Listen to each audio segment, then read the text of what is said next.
हमारा है mathematics class 8 में आपको कुछ तथ्य दिया हुआ है जिसको समझना है। समृद्ध है, क्रम विनिमयता है, साहचर्यता और समर्थ। वितरण नियम में भी देखेंगे विस्तार से। तो पहला है हमारा समृद्ध। समृद्ध में कोई दो संख्या ले लीजिए, जोड़ने पर एक तीसरा संख्या हमको प्राप्त होगा, या दो संख्या को घटाएंगे तो भी हमको एक तीसरा संख्या मिलेगा, दो संख्या को गुणा करेंगे तो भी हमको एक तीसरा संख्या प्राप्त होगा, और दो संख्या में भाग लगाते हैं तब भी हमको एक तीसरा संख्या प्राप्त होता है। इसको ध्यान से देखिए, यहाँ पे लिखे हैं यदि दो संख्याओं पर कोई क्रिया करने पर परिणाम भी उसी प्रकार की संख्या आए। अब जैसे देखो a प्लस बी है, जैसे ले लिए यहाँ पे 12 प्लस 4 कितना हो गया, 12 प्लस 4 कितना हुआ, 16 हो गया। देखो 12 और 4 ये दो संख्याएं हैं, और तीसरा भी हमको एक संख्या प्राप्त हो गया। तो ये हो गया हमको योग का समृद्ध। अब देखो जैसे 12 लिखे हैं, इसमें से 4 घटा दिए, कितना हुआ, 8 हुआ। तो ये भी संख्या और 8 भी क्या निकला मेरा संख्या। ये समृद्ध है। समृद्ध चारों पे लागू होगा, जोड़ पे भी, घटा पे भी, गुणा पे भी और भाग पर भी। गुना 4 किए कितना हो गया, 48 हुआ ना। ये भी हमको संख्या प्राप्त हुआ। 12 में यदि हम भागा दिए 4 से तो कितना हुआ, 3 प्राप्त हुआ। तो यहाँ पर देखो दो संख्याओं को जोड़े तो भी एक संख्या प्राप्त हुआ, दो संख्याओं को घटाए तो भी एक संख्या प्राप्त हुआ, वो भी पूर्णांक संख्या प्राप्त हुआ जो संख्या है। क्लियर है यहाँ तक।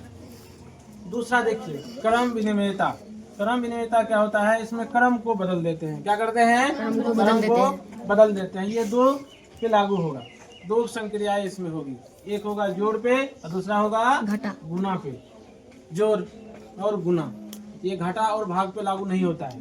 क्रम विनिमयता घटा और भागा पे लागू नहीं होगा। कैसे नहीं होगा एक बार चेक कर लेते हैं। जैसे a प्लस बी है, इसका हो जाएगा b plus A. a plus B को b प्लस ए लिखेंगे तब भी ये बराबर होगा। कोई संख्या ले लो अपने मन से, लीजिए मान लो 5 ले लिए, जोड़ कर दिए 2, कितना हो गया, 7 होगा। या इसी को 2 और जोड़ 5 कर दो तो कितना हुआ, दोनों का, ये भी 7 है ये भी 7, दोनों का मान बराबर है। इसका अर्थ हुआ क्रम विनिमयता जोड़ पे लागू हो गया।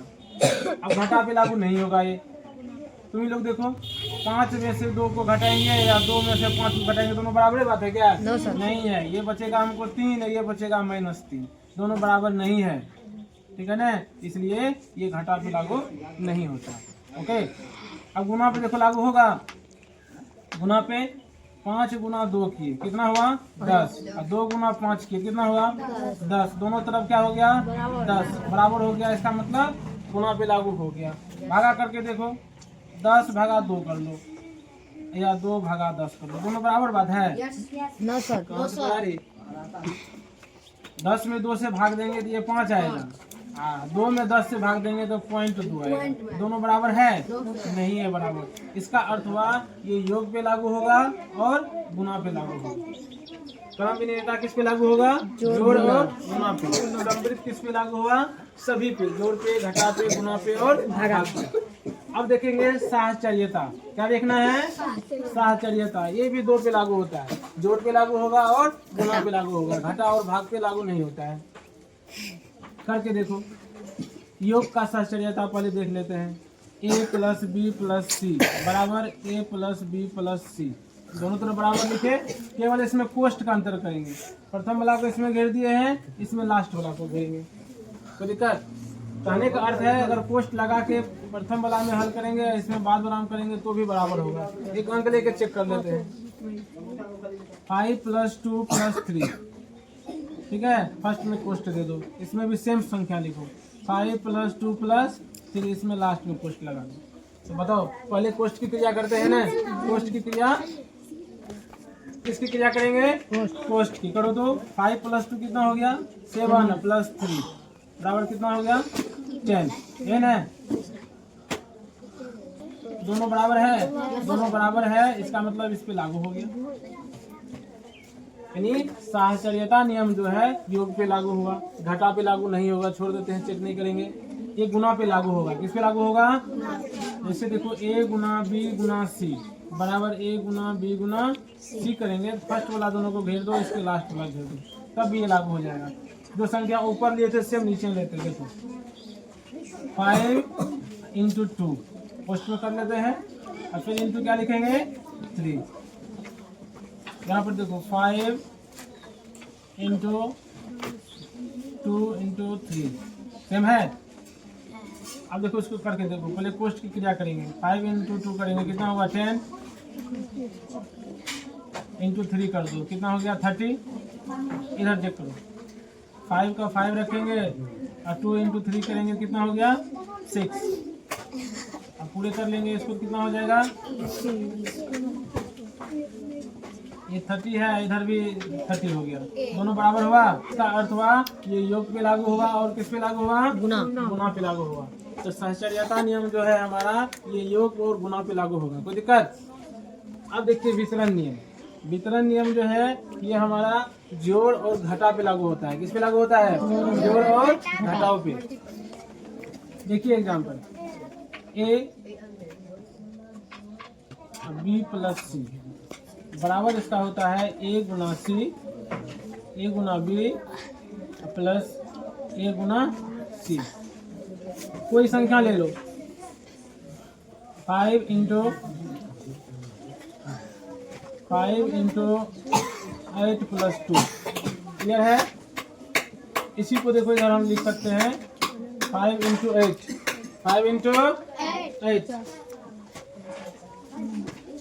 5 इंटू 8 करेंगे कितना हुआ, आया प्लस करेंगे 5 इंटू 2।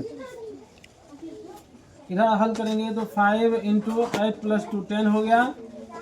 इधर हल करके देखो 8 प्लस 5 करेंगे कितना होगा 40 होगा। और 5 इंटू 2 करेंगे कितना 10, तो 5 इंटू 10 किए तो 50। इधर भी हो गया कितना 40 प्लस 10 कितना हो गया 50। दोनों बराबर हुआ, दोनों बराबर हुआ। इसका अर्थ हुआ ये योग पे लागू है। अब देखो घटाओ पर बोले हैं, घटाओ पर भी लागू होगा। b माइनस सी बराबर लिखेंगे a Guna b minus a Guna c। Same संख्या लेते हैं यहाँ पर 5 इंटू 8 माइनस 2 बराबर क्या हो जाएगा 5 इंटू 8 माइनस 5 इंटू 2। ये करके देखो कितना हुआ 5 इंटू 8 में से 2 को घटाएंगे 6 होगा। यहाँ पे 8 इंटू 5 करेंगे तो 40 माइनस 10।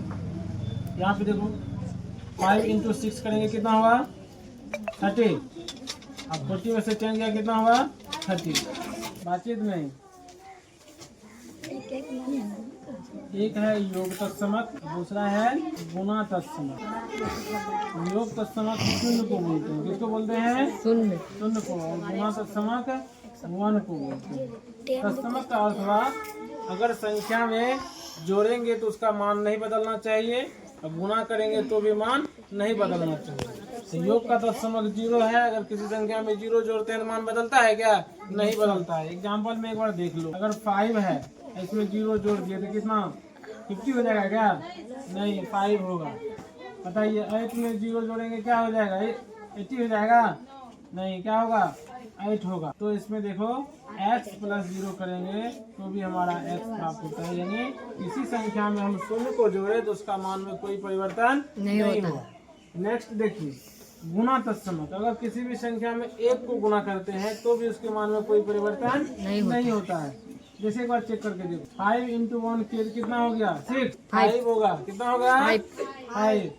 और 8 इंटू 1 कितना होगा 8। अब इसे एक समझ लीजिए, यहाँ x में अगर हम 1 से गुना करेंगे तो भी हमारा क्या होगा x होगा।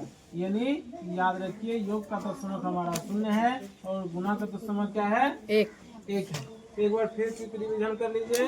समृद्ध इसको कहेंगे a प्लस बी बराबर सी, a माइनस बी बराबर सी, a गुना बी करेंगे तो भी सी, a भागा बी करेंगे तो भी सी। यानी किसी दो संख्या को जोड़ेंगे, घटाएंगे, गुना करेंगे, भाग करेंगे तो तीसरा संख्या प्राप्त होगा। वही हमारा समृद्ध नियम कहता है। क्रम विनिमयता क्या है, क्रम विनिमयता है अगर क्रम को बदल देंगे, क्रम को पहले का स्थान को दूसरे को रख देंगे, दूसरे का स्थान पर पहले को रख देंगे, तब भी उसके मान में कोई परिवर्तन नहीं आना चाहिए। तो इसी दो नियम इसका है, योग का है और गुणा का है। a प्लस बी करेंगे, b प्लस ए करेंगे तब भी इसके मान में कोई परिवर्तन, a गुना b करेंगे, b गुना a करेंगे तब भी इसके मान में कोई परिवर्तन नहीं हो। नेक्स्ट देखिए साहचर्यता नियम। साहचर्यता क्या है? कोष्टक की बात है। इसमें तीन संख्या ले लिए है, पहले दो में कोष्टक दिया और बाद वाला में दो, दोनों को हल करने के बाद सेम रिजल्ट आ रहा है, इसका मतलब साहचर्य इस पे लागू हो रहा है। यह है योग है और गुना है। तीसरा देखिए वितरण नियम। वितरण नियम कह रहा है, देखो b प्लस सी है और यहाँ पे लिखे हैं b माइनस सी, यानी ये योग और घटाव पे लागू होता है और बाद बाकी गुना भाग में लागू नहीं होगा। कोई दिक्कत? नेक्स्ट है हमारा तत्समक। तत्समक का देखिए दो प्रकार है, योग तत्समक और गुना तत्समक। योग तत्समक है 0 और गुना का तत्समक है 1। किसी संख्या में 0 को जोड़ेंगे तो भी इसका मान में कोई परिवर्तन नहीं होगा, और किसी संख्या में 1 से गुना करेंगे तब भी उसके मान में कोई परिवर्तन नहीं होगा। धन्यवाद।